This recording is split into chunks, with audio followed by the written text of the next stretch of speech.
حضرت یوسف علیہ الصلوۃ والسلام کو دیکھیے، چھوٹے ہیں، بچے ہیں، اور ان کے بھائیوں نے برگلا لیا اپنے ماں باپ کو، اپنے باپ یعقوب علیہ السلام کو بہکا لیا، اے ہمارے ابو، ہم یوسف کو اپنے ساتھ لے جاتے ہیں جنگل میں، ہمارے ساتھ کھائے گا، پیے گا، کھیلے گا، دوڑے گا، آپ یوسف کو اپنے پاس رکھتے ہیں ہر وقت، ہمارے ساتھ بھی تو اس کو مار بھیجیے، ذرا سیر و تفریح کرے، چلے پھرے، گھومے، ٹہل کر دیکھے۔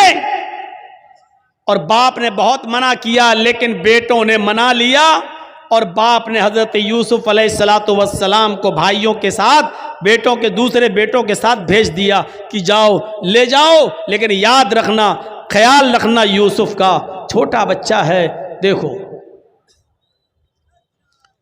اور جب یہ لوگ جنگل کے اندر پہنچ جاتے ہیں تو اب صلاح و مشورہ کرتے ہیں کہ یوسف کو کیا کریں۔ پھر ایک حتمی فیصلہ کرتے ہیں کہ مارنا ٹھیک نہیں ہے، قتل کرنا ٹھیک نہیں ہے، یوسف کو ہم ایک ویران کنویں میں ڈال دیتے ہیں، یوسف کو ہم ایک اندھے کنویں میں پھینک دیتے ہیں، کوئی آئے گا اور اٹھا کر یوسف علیہ السلام یوسف کو لے جائے گا، پھر وہ اپنے یہاں پالے گا، پوسے گا، بڑا کرے گا، ہمیں کیا مطلب، ہم سے تو ایک مصیبت ٹل جائے گی، ہمارے والدین، ہمارے ماں باپ، ہمارے باپ یعقوب یوسف سے محبت کرتے ہیں، اور وہ جگہ ہمیں اپنے دل میں نہیں دیتے جو یوسف کا مقام ہے۔ پھر ان لوگوں نے عزم مصمم کر لیا اور یوسف علیہ السلام کو ایک کنویں کے اندر پھینک دیا، کنویں میں ڈال دیا، اور روتے ہوئے اپنے گھر آتے ہیں۔ ایک یوسف علیہ السلام کی قمیض اتار لی، ان کا کرتا اتار لیا، اور ایک بکری کو ذبح کر کے بکری کا جھوٹا خون، بکری کا خون اس قمیض میں لگا کر لے آئے، اور جب اپنے گھر پہ آتے ہیں تو اپنے ابا سے کہتے ہیں، یعقوب علیہ السلام سے کہتے ہیں، یا ابانا، اے ہمارے ابو جان، انا ذهبنا نستبق وتركنا يوسف عند متاعنا فاكله الذئب، اے ابو جان، ہم یوسف علیہ السلام کو لے گئے اور ہم کھیل کود میں لگ گئے، نستبق، ہم کھیل کود میں لگ گئے، ہم دوڑ بھاگ میں لگ گئے، وَتَرَكْنَا يُوسُفَ عِنْدَ مَتَاعِنَا، اور یوسف کو اپنے سامان کے پاس چھوڑ دیا کہ تم اس کی دیکھ ریکھ کرنا، ہم لوگ ادھر ادھر کھیل کود میں لگ گئے، فَأَكَلَهُ الذِّئْبُ، بھیڑیا آیا اور بھیڑیا یوسف علیہ السلام کو کھا گیا، بھیڑیا آیا اور بھیڑیے نے یوسف کو پھاڑ دیا۔ اے ہمارے ابو، آپ ہماری بات پر ایمان کیوں لائیں گے، آپ ہماری بات کیوں مانیں گے؟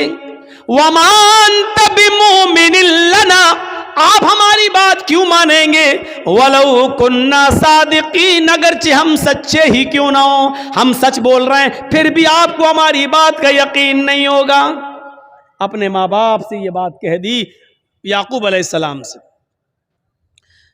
ادھر ایک قافلہ آیا، سنیے، ادھر ایک قافلہ آیا، اس کو پیاس لگی تو کنویں کے پاس چلا گیا، اس نے ڈول ڈالا، ڈول، اور اس یوسف علیہ السلام اس ڈول میں بیٹھ گئے، اس نے جب کھینچا تو ڈول بھاری لگا، اس نے جھانک کر دیکھا تو ایک چھوٹا بچہ پڑا ہوا ہے یوسف، اس نے قافلے والوں کو خوشخبری سنائی، یا بشرا ھذا غلام، اے قافلے والوں خوشخبری سنو، یہ تو ایک بچہ پڑا ہے، یہاں تو ایک لڑکا پڑا ہوا ہے، بچہ، بڑا خوبصورت بچہ یہاں کنویں میں پڑا ہوا ہے۔ نکالا، مصر کے بازار میں لے گئے اور وہاں اس بچے کو بیچ دیا گیا۔ اور جانتے ہو، اتنا خوبصورت بچہ یوسف علیہ السلام، جن کی خوبصورتی کا ذکر قرآن میں موجود، لیکن اس خوبصورت بچے کی قیمت بھی کیا لگی مصر کے بازار میں، جانتے ہو؟ ان کو پیسہ چاہیے تھا، کہتے ہیں کہ کوئی چوری کا مال ہو یا ایسا کوئی مال ہو تو آدمی جلدی ہٹاتا ہے، کبھی کبھی 20,000 کا موبائل 2,000 میں دے کے چلا جاتا ہے کہ جلدی ہٹے، جلدی سے نکلے اور پکڑا جائے تو دوسرا پکڑا جائے، ہم نہ پکڑے جائیں۔ ایسی انہوں نے دیکھا کہ یہ یوسف ہمیں ملے تو جلدی سے ان کو ہٹا دیا جائے، اور مصر کے بازار میں جب بولی لگی تو جانتے ہو بہت کم قیمت میں ان کو بیچ دیا گیا۔ وَشَرَوْهُ بِثَمَنٍ بَخْسٍ دَرَاهِمَ مَعْدُودَةٍ۔ قرآن کے الفاظ دیکھو میرے بھائیوں، ان لوگوں نے چند سکوں میں یوسف کو بیچ دیا، چند ٹکوں میں، چند کھوٹے سکوں میں یوسف کو بیچ دیا۔ لو، یوسف علیہ السلام بادشاہ مصر کے مہمان بنے، دھیرے دھیرے بادشاہ مصر کے پاس پہنچے۔ بادشاہ مصر نے اپنی بیوی سے کہا یہ بچہ ہے، اس کی دیکھ ریکھ کرو، آگے چل کر ہو سکتا ہے کہ ہم اس کو بیٹا بنا لیں، دیکھو اس کی خدمت کرو، دیکھ بھال کرو۔ اور بادشاہ مصر کے گھر میں یوسف کی پرورش ہونے لگی، دھیرے دھیرے بڑے ہوتے گئے، اور ایک دن آیا کہ یوسف علیہ السلام اپنی جوانی کو پہنچ گئے۔ یہاں خوبصورتی اپنی قیامت برپا کر رہی تھی، اور یہاں یوسف علیہ السلام جوان ہو گئے، اور ادھر بادشاہ مصر کی بیوی کا دل ہچکولے لینے لگا۔ وہ اس غلام پر، یوسف علیہ السلام پر اندر ہی اندر دل و جان سے فریفتہ تھی، دل و جان سے قربان تھی۔ دھیرے دھیرے یہ چرچا مصر کی عورتوں میں ہونے لگا، اور مصر کی عورتیں اور عورتوں میں کسی بات کا چرچا بہت جلدی ہوتا ہے۔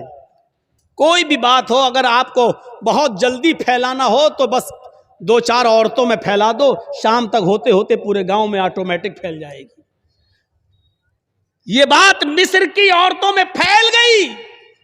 او بادشاہ کی بیوی، اوہو اپنے غلام پہ مرتی ہے، اپنے غلام کو دل دے بیٹھی ہے، اپنے غلام کے ساتھ منہ کالا کرنا چاہ رہی ہے، اپنے غلام کے ساتھ یہ حرکت کرتی ہے۔ بادشاہ مصر کی بیوی کے چرچے جب مصر کی عورتوں میں ہونے لگے تو اس عورت نے، یعنی بادشاہ کی بیوی نے ساری عورتوں کو دعوت دے دی۔ غور کیجئے، ساری عورتوں کو دعوت دے دی، سب کے سامنے پھل رکھ دیے، سب کو چھریاں دے دی، اور جب وہ پھلوں کو کاٹنے لگی تو اس عورت نے، بادشاہ مصر کی بیوی نے یوسف علیہ السلام سے کہا اے یوسف ان عورتوں کے سامنے سے گزر جاؤ۔ یوسف علیہ السلام ان عورتوں کے سامنے سے گزر رہے ہیں، اپنی مالکن کی بات ماننا پڑے گی۔ یوسف علیہ السلام اپنے مالک کی بیوی کی بات مانتے ہوئے ان عورتوں کے سامنے سے گزر رہے ہیں۔ جب ان عورتوں کے سامنے سے گزرے تو ان عورتوں نے جب یوسف علیہ السلام کو دیکھا، یوسف علیہ السلام کو دیکھا، قرآن کہتا ہے وہ پھل کاٹ رہی تھی، بجائے پھل کاٹنے کی وَقَطَّعْنَ أَيْدِيَهُنَّ، انہوں نے اپنی انگلیاں کاٹ ڈالی، انہوں نے اپنے انگلیوں پر چھریاں چلا لی، اپنی انگلیوں کو کاٹ ڈالا۔ اور جب یوسف پر نظر پڑی تو چیخ پڑی ما ھذا بشر ان ھذا الا ملک کریم، یہ کوئی انسان نہیں ہے، ما ھذا بشر، یہ کوئی انسان نہیں ہے، ان ھذا الا ملک کریم، نہیں یہ تو ایک معزز اور مکرم فرشتہ نظر آتا ہے، یہ کوئی انسان لگتا ہی نہیں ہے، دیکھو کتنا خوبصورت ہے، کتنا حسین و جمیل ہے، یہ کوئی انسان نہیں، یہ تو کوئی بزرگ فرشتہ نظر آ رہا ہے۔ مطلب سمجھ رہے ہیں؟ ابھی صرف بادشاہ کی بیوی فریفتہ تھی یوسف پر، اب مصر کی ساری عورتوں نے دل دے بیٹھا یوسف کو۔ ہر عورت چاہنے لگی کہ یوسف ہمارے ہو جائیں، یوسف ہمارے ہو جائیں۔ ایک فتنہ کھڑا ہو گیا۔ اب بادشاہ کی بیوی نے کہا دیکھ لیا تم نے، اب بتاؤ اس میں میری کیا غلطی ہے؟ اس کو میں نے بہت بہکایا، اپنی طرف مائل کیا لیکن یہ بچا رہا، اور پھر یوسف کے سامنے دھمکی دیتی ہے بادشاہ کی بیوی، اے عورتوں، اے مصر والیوں سنو، اگر یوسف نے میری بات نہیں مانی، میری خواہش پوری نہیں کی، میں اس سے جو چیز چاہتی ہوں، اگر میرا مطالبہ اس بچے نے، اس لڑکے نے، اس غلام نے اگر پورا نہیں کیا تو یہ جیل میں سڑے گا یا سخت سے سخت سزا میں اس کو دلاؤں گی، سخت سے سخت سزا دلواؤں گی یا جیل میں سڑے گا۔ اب یوسف علیہ السلام کو جب دھمکی ملتی ہے تو یوسف علیہ السلام کے پاس دو ہی راستے تھے۔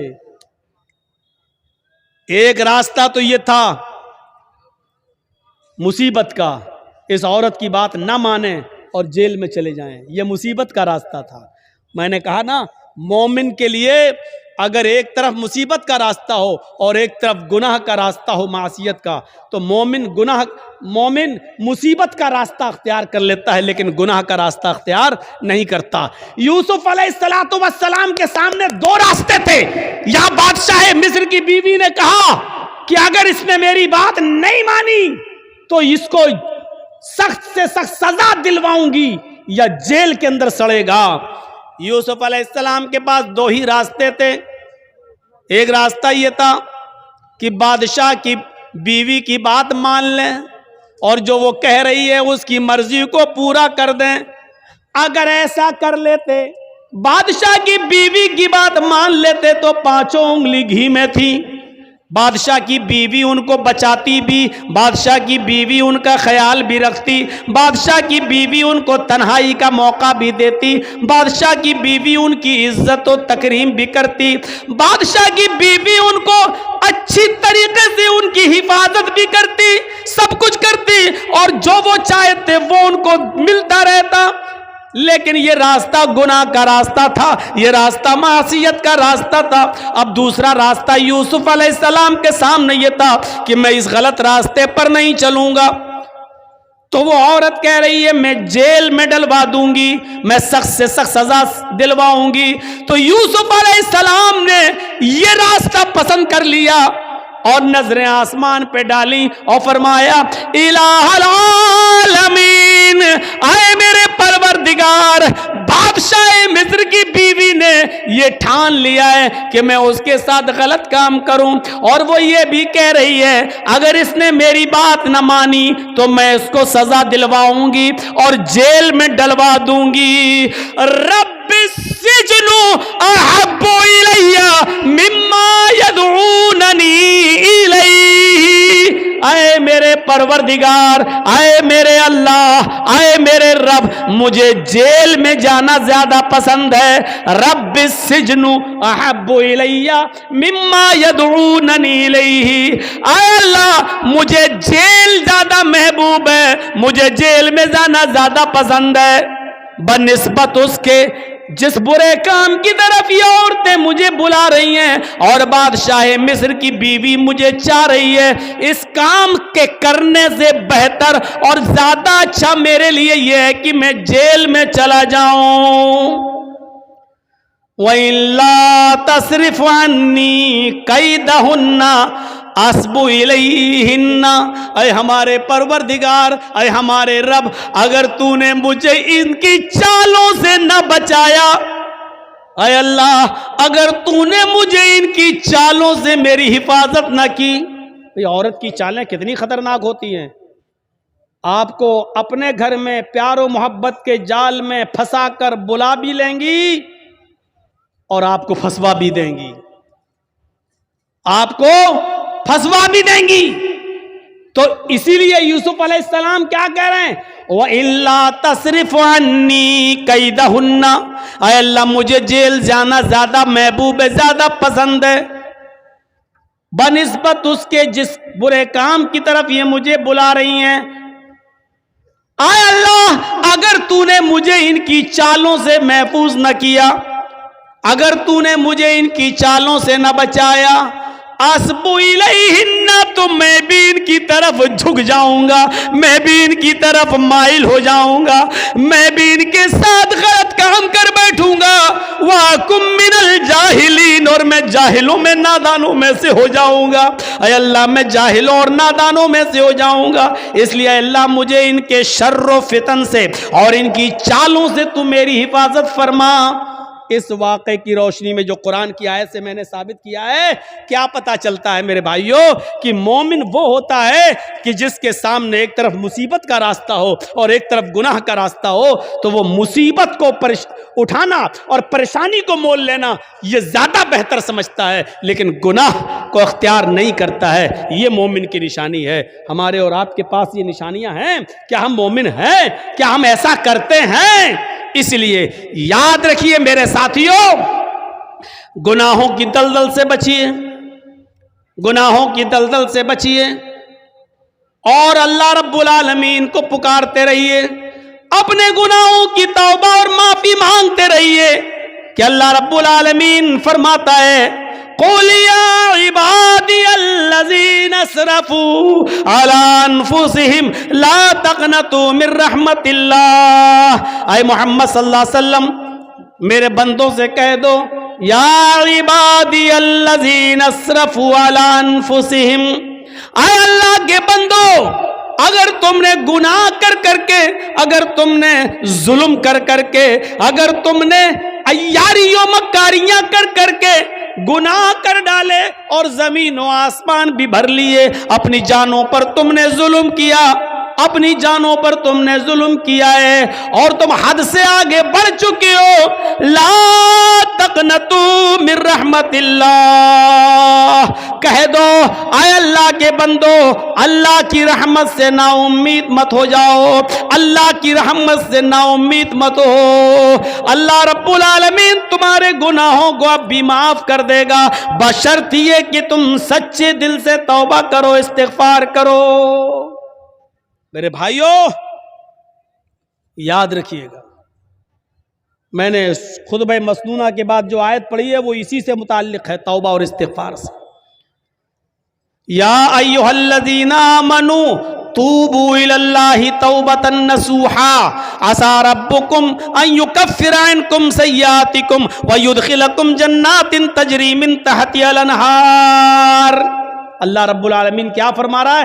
آئے مسلمانوں، اے ایمانوں والو، تم اللہ سے خالص اور سچی توبہ کرو، توبو الی اللہ توبۃ نصوحا، اے ایمانوں والو تم اللہ سے خالص اور سچی توبہ کرو۔ خالص اور سچی توبہ کیا ہوتی ہے؟ توبۃ نصوحا کیا ہوتی ہے؟ توبہ کے مفہوم میں یہ تین چیزیں شامل ہیں۔ اگر کوئی آدمی اللہ سے توبہ کرتا ہے اور یہ تین چیزیں اس کی توبہ میں شامل نہیں ہیں تو وہ توبہ نہیں ہے۔ کوئی گناہ ہو گیا، اللہ توبہ توبہ توبہ توبہ توبہ، یہ توبہ نہیں ہے۔ بہت سے لوگوں کو آپ نے دیکھا ہوگا کوئی گناہ کر بیٹھے، توبہ توبہ توبہ، یہ توبہ نہیں ہے۔ توبۃ نصوحا میں تین چیزیں شامل ہیں۔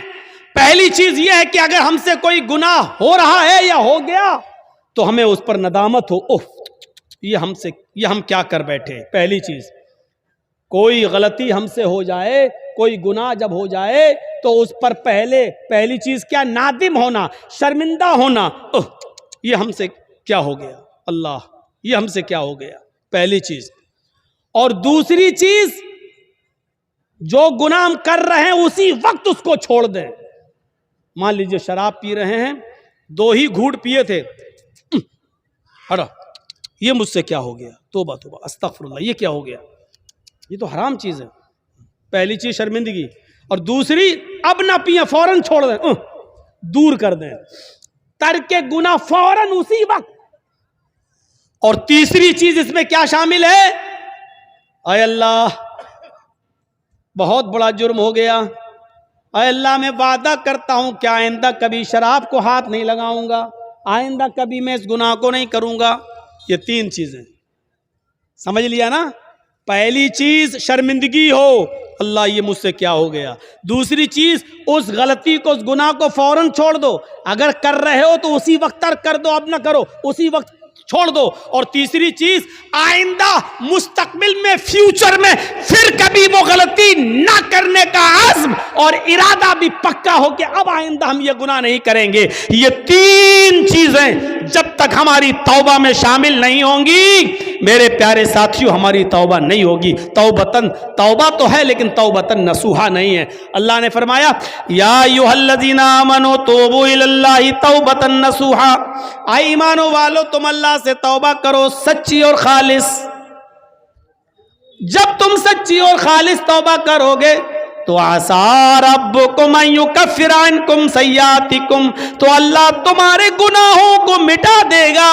عسیٰ ربکم ان یکفر عنکم سیئاتکم، تو اللہ تمہارے گناہوں کو مٹا دے گا. ویدخلکم جنات تجری من تحتہا الانہار، جب تم خالص اللہ سے سچی توبہ کرو گے تو اللہ تمہیں ایسی جنتوں میں داخل کر دے گا جس کے نیچے نہریں بہ رہی ہوں گی، جس کے نیچے نہریں جاری ہوں گی. توبہ کون کرتا ہے؟ مسلمان. توبہ کون کرتا ہے؟ مومن.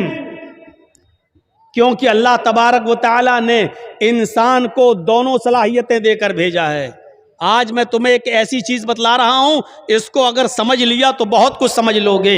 اللہ نے انسان کو دونوں صلاحیتیں دے کر بھیجا ہے. اللہ نے انسان کو اچھے کام کرنے کی صلاحیت بھی دی ہے اور اللہ نے انسان کو برے کام کرنے کی صلاحیت بھی دی ہے. انسان کو اچھے کام کرنے کی طاقت بھی دی ہے اور برے کام کرنے کی بھی طاقت دی ہے. اللہ نے انسان کو نیکیاں کرنے کی بھی صلاحیت دی ہے اور گناہ کی بھی صلاحیت دی ہے. ہاں، اور گناہ کرنے کی صلاحیت دی ہے تو گناہوں سے بچنے کی بھی صلاحیت دی ہے. انسان نیکیاں کر سکتا ہے تو برائی بھی کر سکتا ہے، دونوں صلاحیتیں ہیں. انسان برائیاں کر سکتا ہے تو برائیوں سے بچا بھی سکتا ہے اپنے آپ کو. یہ دونوں صلاحیتیں دے کر اللہ تعالیٰ نے انسان کو بھیجا ہے. یہ صلاحیت اللہ نے فرشتوں کے اندر نہیں رکھی ہے. اللہ نے فرشتوں کو صرف نیکیاں کرنے کی صلاحیت دی ہے، گناہ کرنے کی صلاحیت فرشتوں کے پاس نہیں ہے.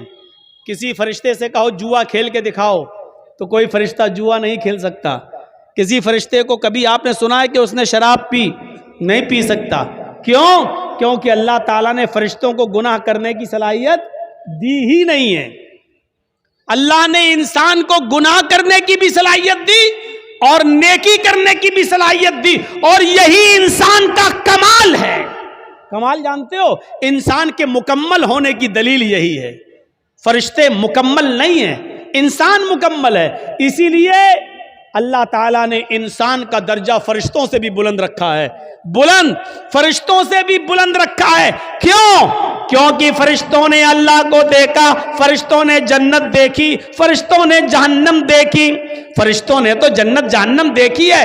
اگر وہ اللہ کی ہر وقت عبادت کرتے ہیں تو یہ کوئی کمال نہیں ہے. کمال تو یہ ہے کہ ہم نے اور آپ نے اور مسلمانوں نے جنت نہیں دیکھی پھر بھی جنت میں جانے کی خواہش، جہنم نہیں دیکھی پھر بھی جہنم سے بچنے کی خواہش، جہنم نہیں دیکھی پھر بھی دعا کرتے ہیں ربنا آتنا فی الدنیا حسنۃ وفی الآخرۃ حسنۃ وقنا عذاب النار. اے اللہ ہم کو دوزخ کے عذاب سے بچا لے.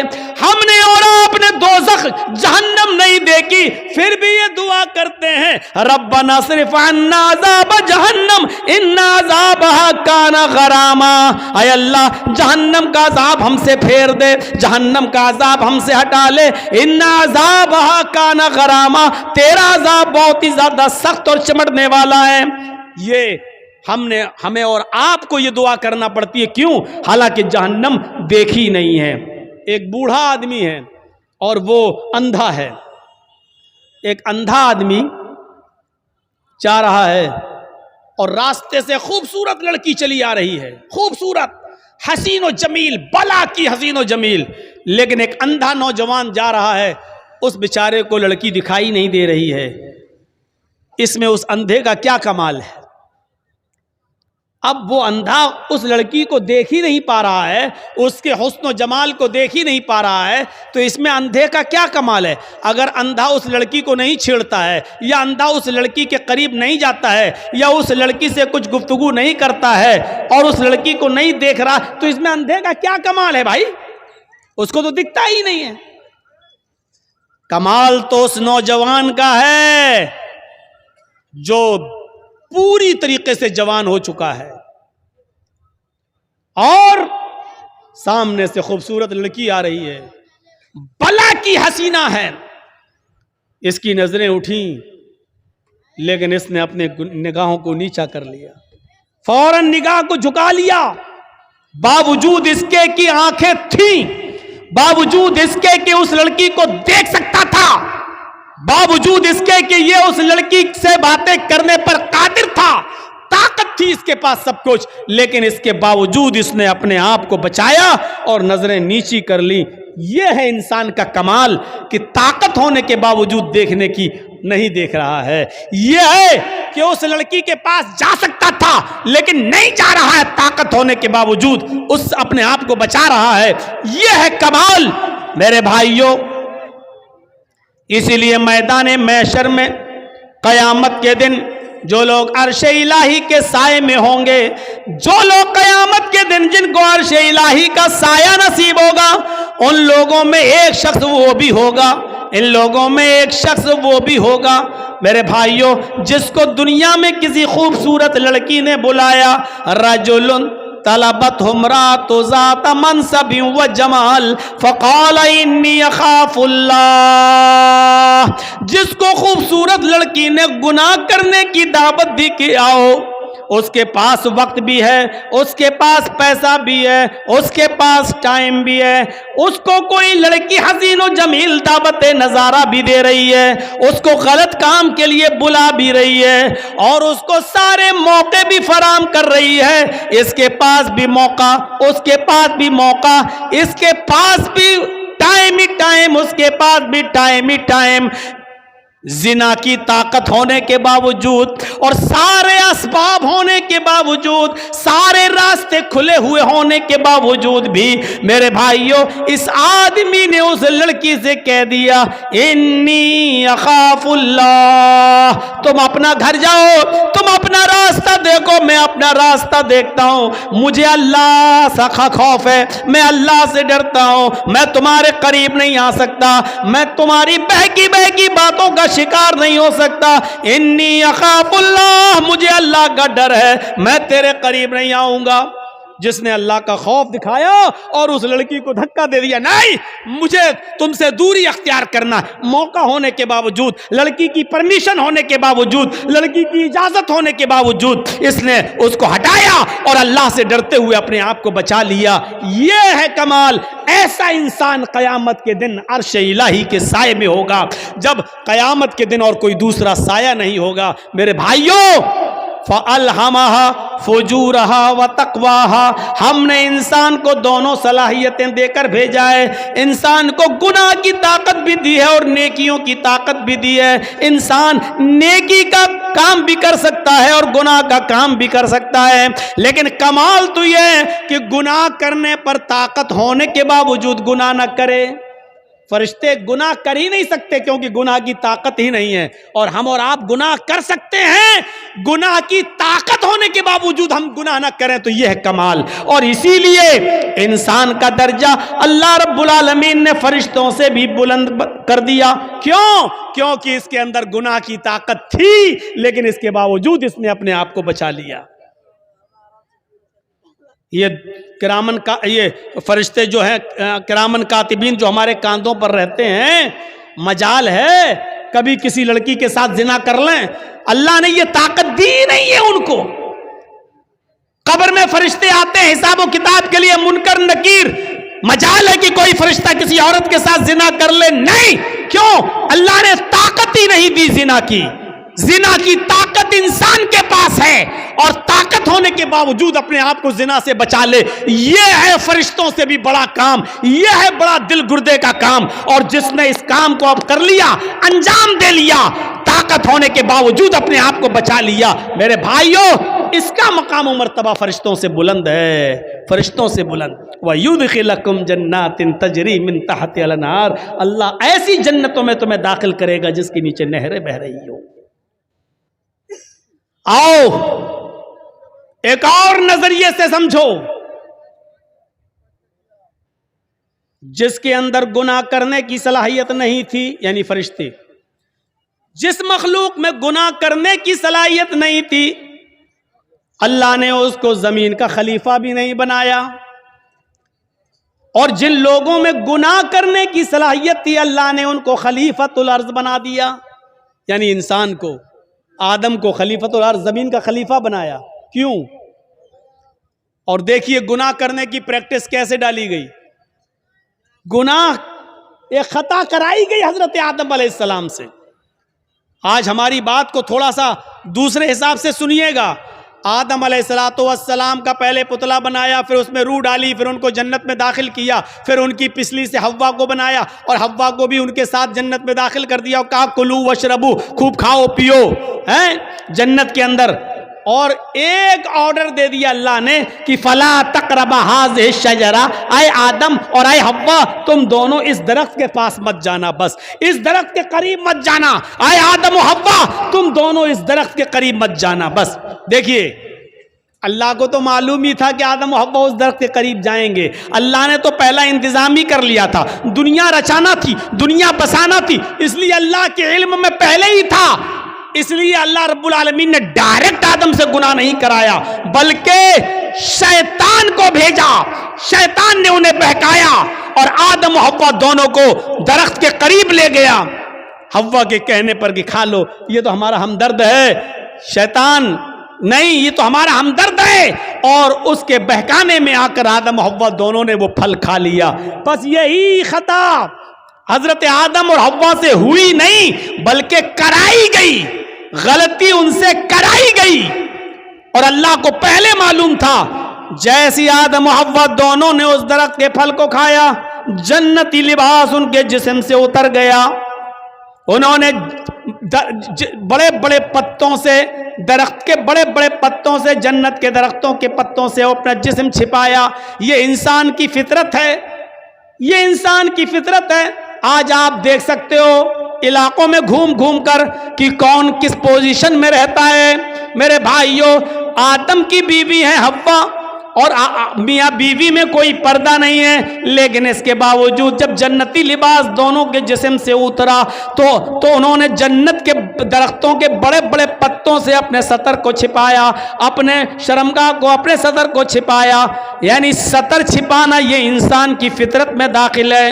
میرے پیارے ساتھیوں، پھر اللہ رب العالمین نے دونوں کو جنت سے باہر کر دیا. اے آدم و حوا دونوں نے آج میری نافرمانی کی ہے، اب تم دونوں کے لیے جنت حرام ہے، اب تم دونوں یہاں سے نکلو. اللہ چاہتا تو اس غلطی کی بنا پر جہنم میں ڈال سکتا تھا، لیکن نہیں، چونکہ اللہ کو دنیا بسانا تھی، اللہ کو دنیا رچانا تھا، اللہ کو دنیا میں بھیجنا تھا، اس لیے آدم و حوا دونوں کو دنیا میں بھیج دیا. اب جاؤ. اب سنو، غلطی تو ہوئی اور غلطی بھی مخلوق ہے اور مخلوق کا خالق اللہ رب العالمین ہے. دنیا میں کوئی ایسی بیماری پیدا ہی نہیں ہوئی کہ اللہ نے بیماری پیدا کی ہو اور اس کا علاج نہ اتارا ہو. کوئی بیماری دنیا میں ایسی ہے ہی نہیں جس کا علاج نہ اتارا ہو، الا الموت، موت کے علاوہ. اب آپ کہو اب مولانا کیا بات کرتے ہو، کینسر کا کوئی علاج نہیں ہے. انسان کی عقل ابھی وہاں تک نہیں پہنچی ہے. کل تک ٹی بی کا علاج نہیں تھا، لیکن آج ٹی بی کا علاج آ گیا کہ نہیں آ گیا؟ کل تک بہت سی بیماریوں کا علاج نہیں تھا، لیکن آج پاسبل ہو گیا ہے. ہو سکتا ہے کل انسان کا علم اس کو کینسر کی کھوج میں بھی کامیاب کر دے اور کینسر کا علاج بھی انسان ڈھونڈ لے. صرف موت کے ہر چیز اور ہر بیماری کا علاج اللہ نے اتارا ہے. تو میرے بھائیوں، اگر اللہ نے بیماری اتاری تو اللہ نے اس کا علاج بھی اتارا ہے. اسی طریقے سے اگر اللہ نے خطا اور غلطی کو پیدا کیا ہے، اللہ نے گناہ کو اگر پیدا کیا ہے تو گناہ کا علاج بھی توبہ اور استغفار کی شکل میں بتایا ہے. اگر بیماری ہے تو اس کا علاج بھی ہے، اگر گناہ پیدا کیا ہے تو گناہ کا تریاق اور گناہ کا علاج بھی بتایا ہے، اور وہ کیا ہے؟ توبہ اور استغفار۔ اسی لیے آدم اور حوا دونوں کو جب جنت سے بھیج دیا گیا دنیا میں، تو آدم و حوا سے جب یہ خطا ہوئی تو آدم و حوا نے اپنی اس خطا کا، اپنی اس بیماری کا، اپنی اس گناہ کا اور اس غلطی کا اقرار بھی کیا، اور اس کا علاج اس طریقے سے کیا، ربنا ظلمنا انفسنا وان لم تغفر لنا وترحمنا لنکونن من الخاسرین۔ حضرت یونس علیہ السلام سے اللہ نے فرمایا تمہیں جانا نہیں ہے، تمہیں اپنی بستی میں رہ کر دعوت و تبلیغ کرنا ہے۔ یونس نہیں مانے، اللہ کی مرضی کے بغیر، اللہ کے حکم کے بغیر چل دیے، ایک خطا کی، ایک غلطی کی، اللہ نے ان کو سمندر میں، کشتی میں اسے پلٹوا دیا، مچھلی نے ان کو نگل لیا۔ یونس علیہ السلام سے خطا ہوئی، یونس علیہ السلام سے غلطی ہوئی، اللہ کا حکم نہیں مانا، اب اس غلطی کے اقرار بھی کر رہے ہیں اور اس غلطی کا علاج توبہ کی شکل میں، استغفار کی شکل میں کر رہے ہیں۔ لا الہ الا انت سبحانک انی کنت من الظالمین۔ اگر غلطی ہے، گناہ اللہ نے پیدا کیا ہے تو اس کا علاج بھی پیدا کیا ہے، اور اس کا علاج کیا ہے؟ توبہ اور استغفار۔ حضرت آدم سے غلطی ہوئی، جنت سے نکالے گئے اور دنیا میں آئے تو کیا کہا؟ ربنا ظلمنا انفسنا وان لم تغفر لنا وترحمنا لنکونن من الخاسرین۔ اے ہمارے پروردگار، ہم دونوں نے اپنے آپ پر بہت بڑا ظلم کیا ہے، اگر تو نے ہماری مغفرت نہ فرمائی اور ہم پر رحم نہ فرمایا، لا نکونن من الخاسرین، تو ہم نقصان اٹھانے والوں میں سے ہو جائیں گے، ہم بہت زیادہ نقصان اٹھانے والوں میں سے ہو جائیں گے۔ اور اسی وجہ سے دیکھیے، آپ دیکھیے کیسا جواب، ترکی بترکی جواب۔ ادھر اللہ رب العالمین شیطان کو بھی بھگا رہا ہے، رامدہ درگاہ کر رہا ہے، اے شیطان، اے ابلیس، ہم نے کہا تھا آدم کو سجدہ کر، فسجدوا الا ابلیس، سارے فرشتوں نے آدم کو سجدہ کیا سوائے ابلیس کے، ابا، انکار کر دیا، واستکبر، اور تکبر میں آ گیا۔ اے ابلیس، ہماری نافرمانی کرنے کے عوض تجھے بھی نکالا جا رہا ہے، راندہ درگاہ کیا جا رہا ہے۔ تو جانتے ہو ابلیس نے کیا کہا تھا؟ جانتے ہو شیطان نے کیا کہا تھا؟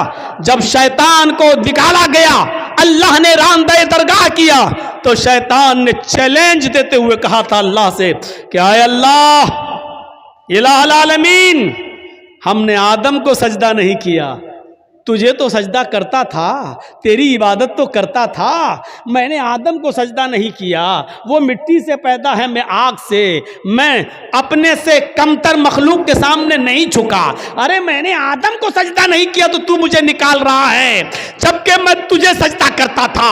روئے زمین پر، پوری کائنات پر 4 انگلی کے برابر بھی کوئی جگہ ایسی خالی نہیں جہاں شیطان نے اللہ کو سجدہ نہ کیا ہو، اتنا سجدہ کرتا تھا وہ اللہ کو، اتنی عبادت کرتا تھا اللہ کی، لیکن ایک بات نہیں مانی، آدم کو سجدہ کرو، نہیں کیا اس نے۔ ارے ہم تو کتنی نافرمانی کرتے ہیں اللہ کی، اور اتنی عبادتیں بھی نہیں ہماری۔ ہم اپنا انجام سوچیں، اپنے بارے میں ذرا غور کریں۔ شیطان نے تو چپے چپے پر سجدہ کیا تھا، 4 انگلی کے برابر بھی کوئی جگہ ایسی نہیں جہاں شیطان نے سجدہ نہ کیا ہو، ہر جگہ سجدہ۔ لیکن اللہ نے کہا آدم کو سجدہ کرو، نہیں مانی اس کی بات، نہیں اللہ، میں مٹی سے، آگ سے، اور وہ مٹی سے، آگ مٹی کے سامنے جھکے گی؟ اللہ نے کہا نکلو، اور جب نکالا گیا تو کیا کہا اس نے چیلنج دیتے ہوئے؟ قسم ہے مجھے اپنے تکبر کی، اے اللہ الہ العالمین، آدم کی وجہ سے تو مجھے نکال رہا ہے نا، آدم کی وجہ سے تو مجھے نکال رہا ہے نا، میں آخری سانس تک تیرے بندے آدم اور آدم کی اولاد سے گناہ کے کام کراتا رہوں گا، دنیا میں بھی میں ان سے گناہ کے کام کراتا رہوں گا، ہم تیرے بندے آدم سے اور آدم کی اولاد سے آخری سانس تک ان سے غلط کام کراتا رہوں گا، اور ان کو گناہوں کی دلدل میں ڈال کر آخری سانس تک ان سے گناہ کے کام کرا کر ان کو آخری دم تک ان سے گناہ کراتا رہوں گا، اور اسی گناہ پر ان کو وہ موت آئے گی اور اپنے ساتھ لے کر ہم ان کو جہنم میں جائیں گے۔ آئے اللہ قسم ہے مجھے اپنے تکبر کی کہ میں تیرے بندے آدم اور آدم کی اولاد سے آخری سانس تک گناہ کراتا رہوں گا اور ان کو قیامت کے دن اپنے ساتھ جہنم میں لے جاؤں گا۔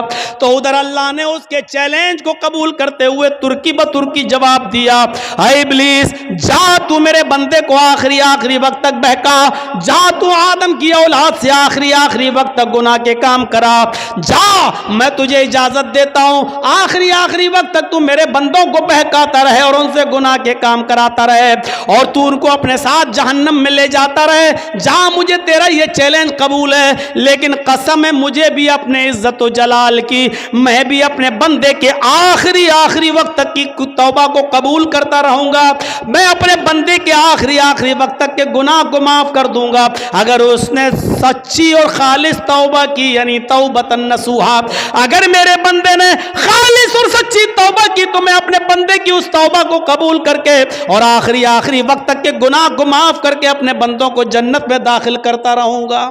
تو آخری سانس تک گناہ کراتا رہے گا، میں آخری سانس تک اپنے بندے کی توبہ کو قبول کرتا رہوں گا، تو آخری سانس تک جہنم میں لے جانے کی کوشش میں رہے گا، میں آخری سانس تک اپنے بندے کو بخش کر جنت میں داخل کرنے کی کرتا رہوں گا۔ میرے بھائیوں، ترکی بترکی جواب، اس لیے توبہ اور استغفار کرو۔ کیا لگتا ہے آپ کو اتنا سا جملہ کہنے میں؟ گناہ اللہ نے اتارا ہے تو اس کا علاج توبہ اور استغفار بھی اتارا ہے۔ کوئی گناہ ہو جائے فوراً کہو استغفر اللہ ربی من کل ذنب واتوب الیہ، اور اڑتے بیٹھتے چلتے پھرتے یہ جملہ پڑھتے رہو۔ کتنا سا جملہ ہے یار، استغفر اللہ ربی من کل ذنب واتوب الیہ، اڑتے پھرتے چلتے پھرتے کھاتے پیتے جملے پڑھتے رہو۔ استغفر اللہ ربی، میں مغفرت طلب کرتا ہوں اللہ کی، استغفر اللہ، میں اللہ سے مغفرت طلب کرتا ہوں جو میرا رب ہے، من کل ذنب، ہر گناہ سے، واتوب الیہ، اور اسی سے توبہ کرتا ہوں، اسی کی طرف رجوع ہوتا ہوں۔ یہ ایسی دعا ہے کہ خود اللہ کے نبی صلی اللہ علیہ وسلم یہ دعا پڑھا کرتے تھے اور کہا کرتے تھے، لوگوں استغفروا ربکم وَإِنِّي لَأَسْتَغْفِرُ اللَّهَ فِي الْيَوْمِ 100 مرہ، اے لوگو تم اپنے رب سے مغفرت مانگا کرو، اے لوگو تم اپنے رب سے مغفرت طلب کیا کرو۔ انی لَأَسْتَغْفِرُ اللَّهَ فِي الْيَوْمِ 100 مرہ، محمد رسول اللہ کا یعنی میرا حال یہ ہے کہ میں ایک دن میں 24 گھنٹے میں صبح اور شام میں 100 سے زیادہ بار اللہ سے مغفرت طلب کرتا ہوں، اللہ سے استغفار کرتا ہوں۔ میرا حال یہ ہے کہ میں 100 سے زیادہ بار اللہ سے مغفرت طلب کرتا ہوں۔ اللہ تعالیٰ نے اپنے نبی محمد رسول اللہ کو حکم دیا، وَقُلْ رَبِّ اغْفِرْ وَارْحَمْ وَأَنْتَ خَيْرُ الرَّاحِمِينَ۔ وَقُلْ رَبِّ اغْفِرْ، اے محمد صلی اللہ علیہ وسلم کہہ دو، یہ کہتے رہو، رب اغفر، اے اللہ میری مغفرت فرما، وارحم، میرے اوپر رحم فرما، وَأَنْتَ خَيْرُ الرَّاحِمِينَ، اور تو بہت زیادہ رحم کرنے والا ہے۔ میرے بھائیوں، ان جملوں کو ادا کرتے رہیے۔ اللہ کے نبی بھی کہتے تھے وَإِنِّي لَأَسْتَغْفِرُ اللَّهَ فِي الْيَوْمِ 100 مرہ، اللہ کے نبی بھی کہا کرتے تھے استغفر اللہ ربی من کل ذنب واتوب الیہ۔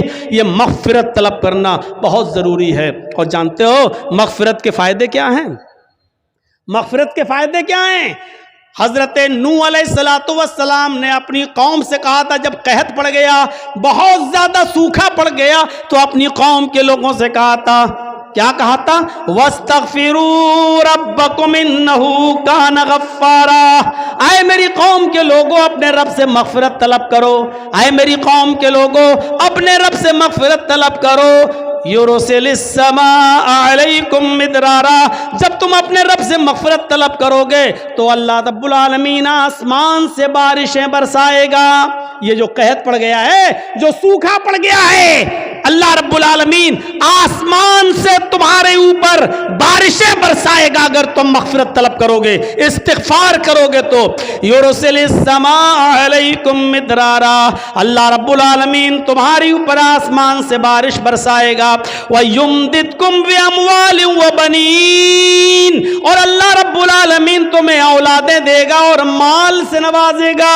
وَيُمْدِدْكُمْ بِأَمْوَالٍ وَبَنِينَ، اللہ تمہیں مال بھی دے گا اور اولادیں بھی دے گا۔ یعنی اگر کسی کا مال رزق میں کمی آ گئی ہے، مال و دولت میں کمی آ رہی ہے، برکتیں نہیں ہو رہی ہیں، تو غور کرو کہ اس کے گناہ بڑھ گئے ہیں، مغفرت طلب کرو، اللہ سے استغفار کرو گے تو اللہ تمہیں مال بھی دے گا، وہ بنین، اور تمہیں اولادیں بھی دے گا، وَيَجْعَلْ لَكُمْ جَنَّاتٍ وَيَجْعَلْ لَكُمْ أَنْهَارًا، اور تمہیں باغات عطا فرمائے گا اور چشمے جاری کرے گا، تمہیں نہریں عطا فرمائے گا۔ یعنی مغفرت طلب کرو گے تو یہ نعمتیں اللہ رب العالمین تمہیں دے گا۔ حضرت عمر فاروق کے زمانے میں قحط پڑ گیا، حضرت عمر فاروق کے زمانے میں قحط پڑ گیا، لوگوں نے کہا امیر المومنین چلیے نماز استسقاء پڑھیے، اللہ سے ہمارے لیے دعا کیجئے کہ اللہ رحمت کی بارش فرمائے، سوکھا پڑا ہوا ہے، بچے بھوکے مرنے لگے، حالات بہت خراب ہیں، اے امیر المومنین جنگل کی طرف نکلیے اور اللہ سے بارش طلب کیجئے، نماز استسقاء پڑھیے۔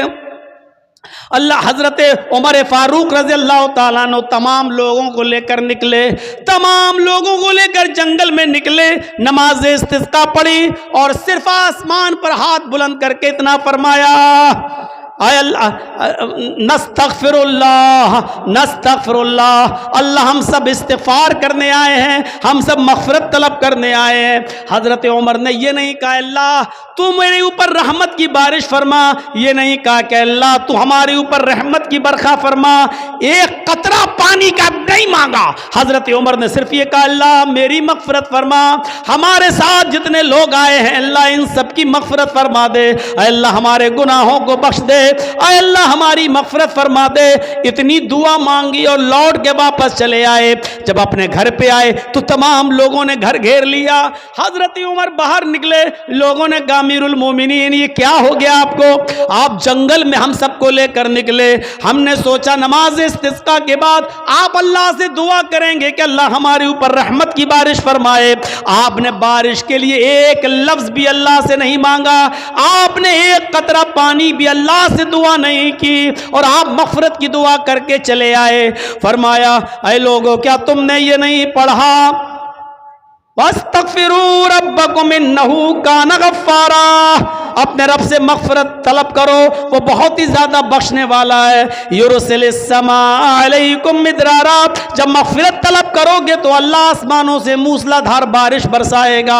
لوگو میں نے بارش نہیں مانگی ہے، لیکن بارش جن گناہوں کی وجہ سے رکتی ہے میں نے مغفرت کی دعا کر کے مغفرت طلب کر کے آسمان کے ان دروازوں کو جھنجھوڑ دیا ہے، آسمان کے ان دروازوں میں سوراخ کر دیا ہے، آسمان کے ان دروازوں میں چھید کر دیے ہیں جہاں سے بارش آتی ہے۔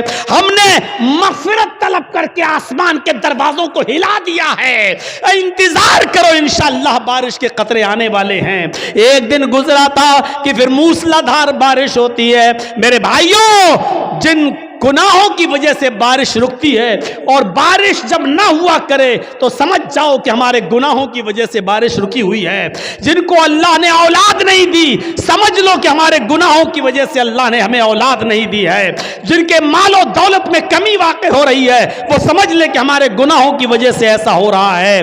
فرمایا وَيُمْدِدْكُمْ بِأَمْوَالٍ وَبَنِينَ، اگر تم اللہ سے مغفرت طلب کرو گے تو اللہ مال بھی تمہیں دے گا اور اولادیں بھی دے گا، آسمان سے موسلا دھار بارش بھی برسائے گا اور تمہیں باغات بھی دے گا اور نہریں بھی دے گا، یعنی کنویں، پانی، چشمہ اور کھیتی باڑی، اناج، غلہ، پھل فروٹ، یہ ساری چیزیں تمہیں کب دے گا؟